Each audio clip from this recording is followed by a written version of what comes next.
friends. Happy Friday. Hi, Fur Fam! Tapos na naman ang linggo and long weekend dito sa amin Sa New Brunswick. sa New Brunswick. I think sa ibang province ano din. Yes. I think except Quebec. Except Yun, Quebec. Hindi ako nagkakamali. Ang Victoria Day. So wala naman kaming pasok sa Monday.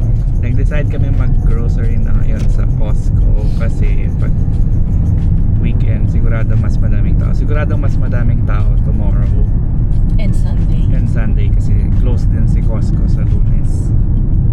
Yes. So ngayon na namin gagawin.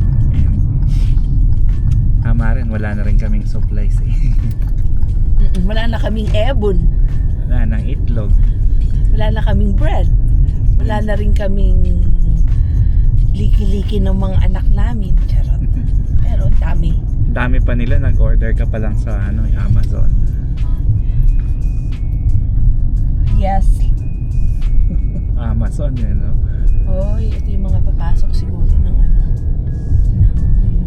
panggabi. Diyan, mga dispatch siguro. Nakakatamad pa rin yung weather ngayon, guys. Tingnan nyo, oh. Diba? Sana, Ito yung building namin, yung office namin. Dumaan ako sa loob. sana bukas maaraw naman para... Maaraw tomorrow. It's supposed to clear up. And it's supposed to be sunny the whole day. Section kami ng Fredericton. Gusto ko yun. Ayun o. Yung alin? Yung camper. Na maliit. Tayo. Ayan na naman kami, guys. Nandito na naman kami sa aming favorite na tindahan. Nandito kami sa favorite mall. Sa aming favorite mall. Lack of mall, kaya ako, Costco na lang. Costco Mall. We are here at the Costco Mall. Ayan o. Magkano, Beb, magkano ang ano natin? Ang Gas. 73. Wow. Okay, mamaya ulit. Sa loob. Pakita namin yung mga Sa loob. paninda. I-vlog ko daw siya. Wow. Siya lang. I-vlog ko siya. I-vlog Ay, tinapay, ko siya. tinapay. Bibil tayong tinapay. Oo. Sourdough. Ah. Sourdough. Sourdough bread. Ito puro bread. Yan. Ito yung bibili namin, guys. May 23. Ito May May tama ka. tama. May 26. 26. Oo. Yung iba. May 26. Ito. Yung May 26. Ito ba yung bet mo? Or yung malaki? Hindi, pareho lang naman. Pareho lang.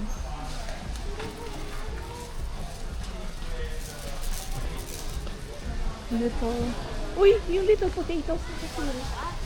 Ayan, yung favorite natin. Ah, ito. Ito, guys, oh. Sarap to, maliliit na patatas. Yeah. Smaller potatoes. Ayan, dito ka lang. Dito ka lang.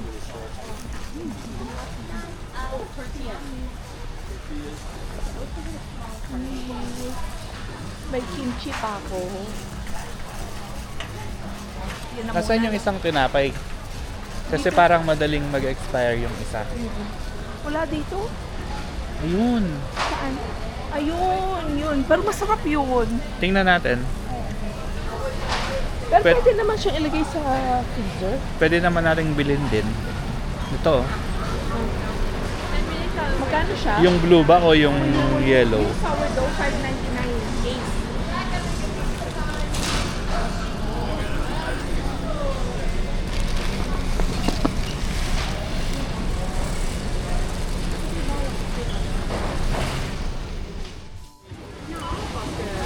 Ito ang dinner namin, guys.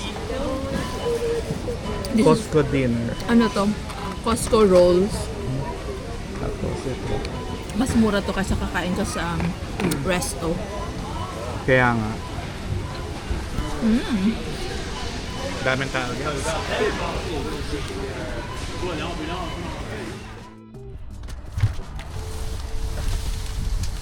Eto na, nagkakamada na si Sir ng mga pinamili. Kailangan kong picturean pala to kasi gusto ni Sandra makita yung sourdough. Gusto din niya. Oo. Yung mga pinamili natin. Bumili ako nito. Tag $11 lang. Cycling shorts. Ayan. Meron kaming Clever Made. Yan ang ginagamit namin pag nag-grocery kami para madaling ikamada sa likod ng sasakyan.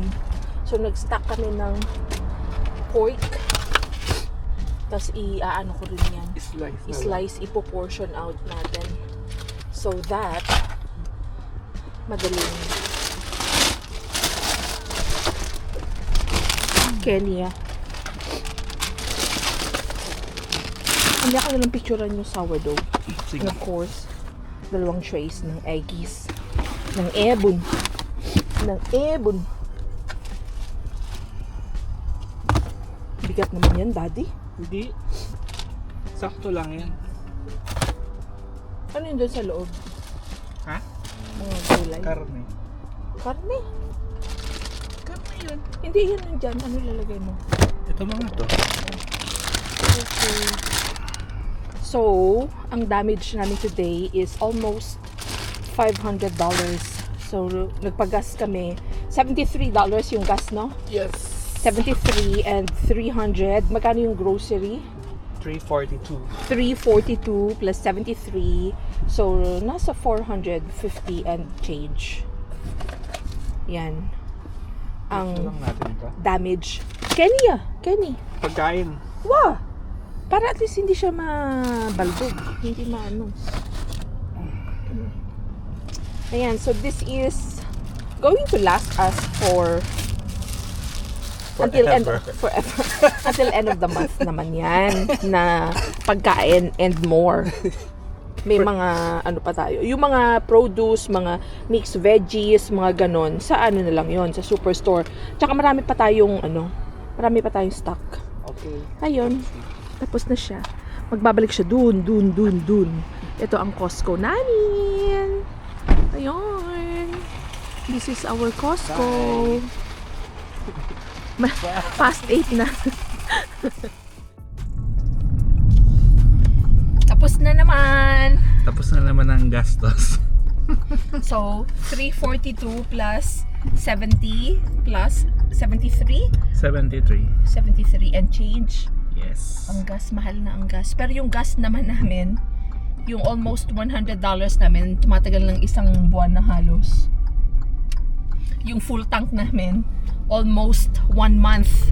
Especially kapag wala tayong lakad na, Daddy. Oo. Pakita mo, Dad, yung ano. Ano naman kasi, ang Pakita mo yung aming kapaligiran. Ating kapaligiran. Ito yung daan namin pa uwi. Doon sa kaliwa din. Para makita nila yung mountain.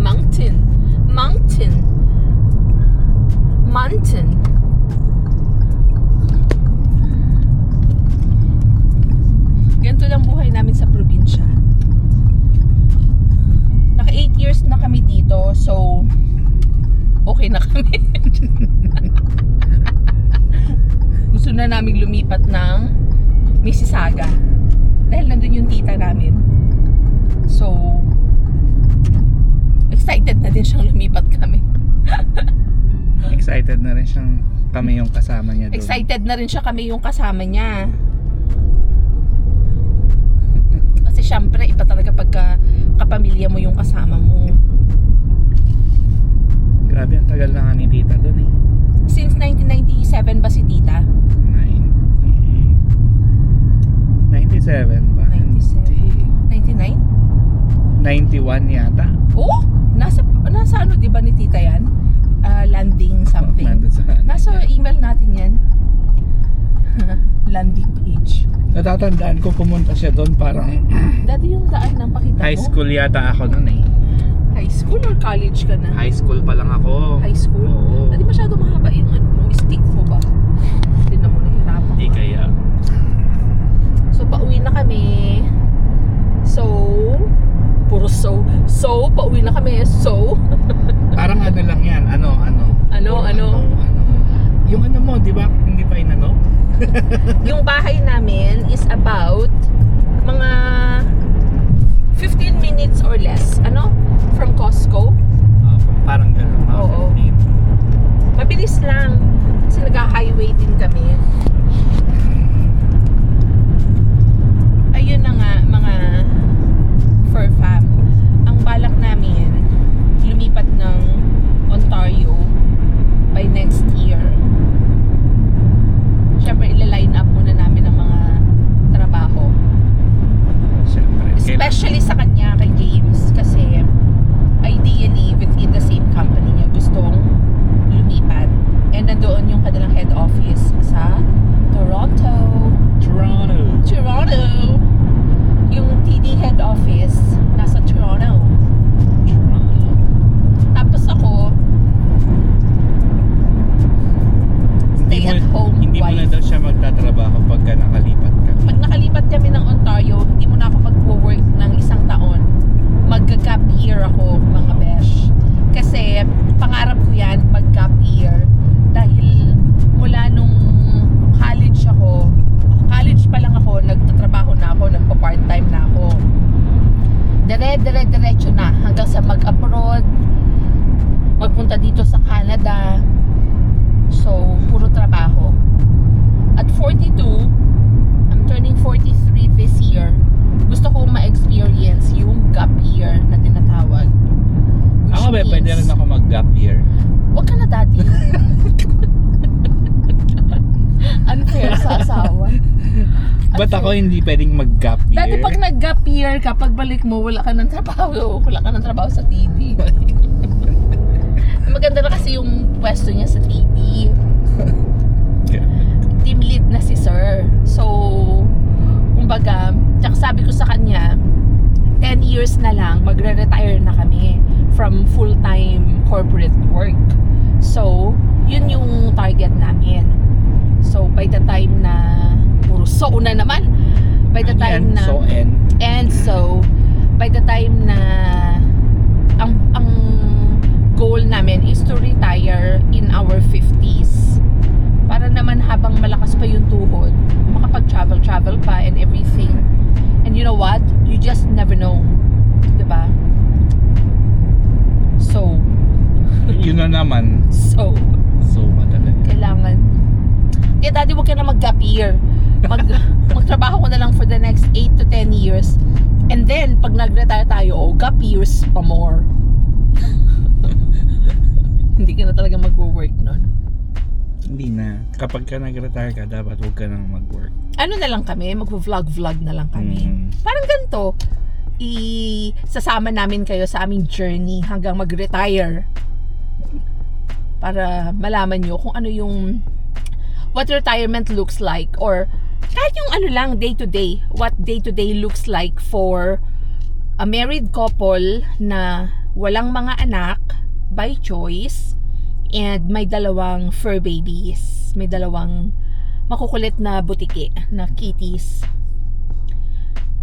When we say child free by choice, pareho talaga kami ni James who decided early on, nagjowa pa lang. pagjowa pa lang kami, ayaw namin talaga ng anak.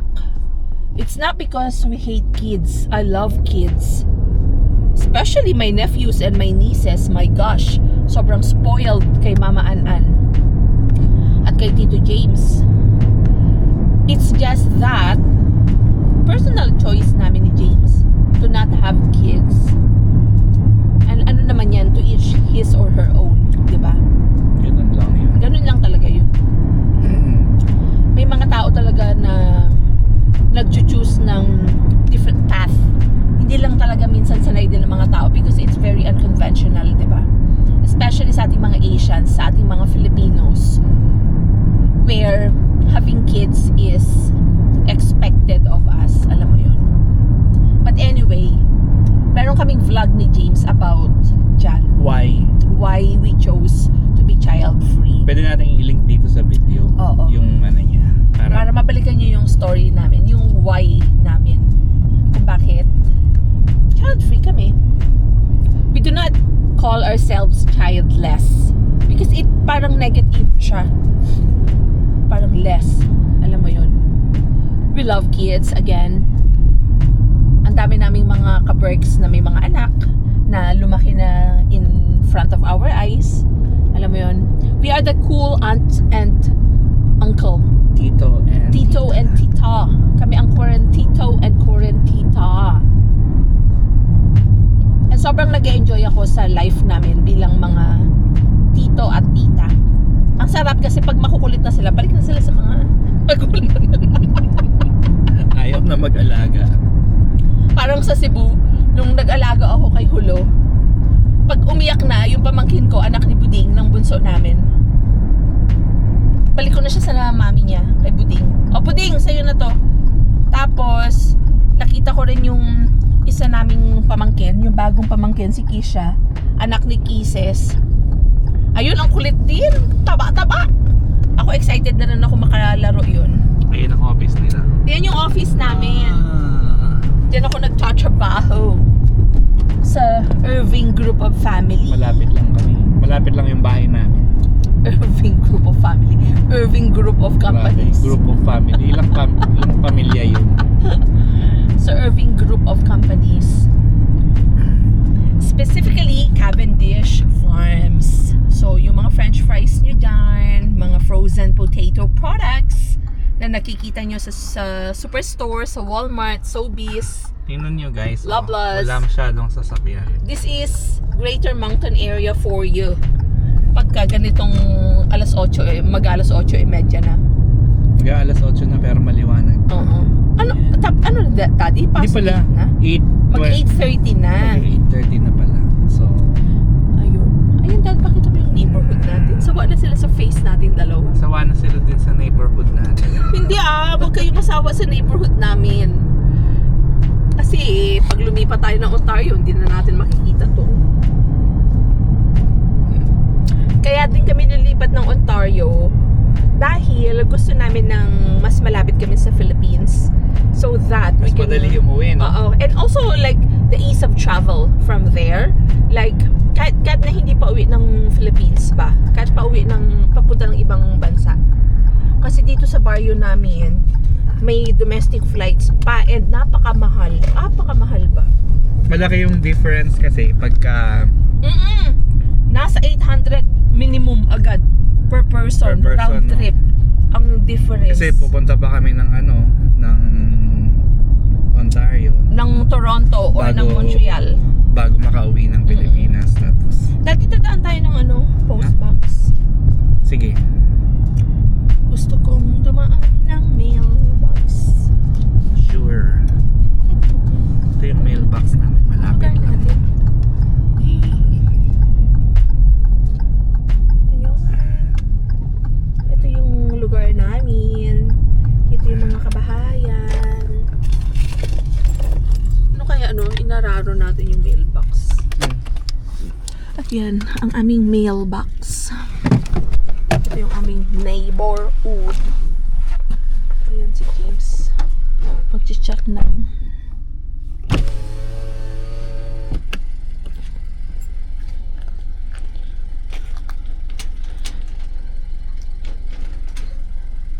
Walay? Puro kalat na naman? Ano yan? Renewal ng ano yan malamang?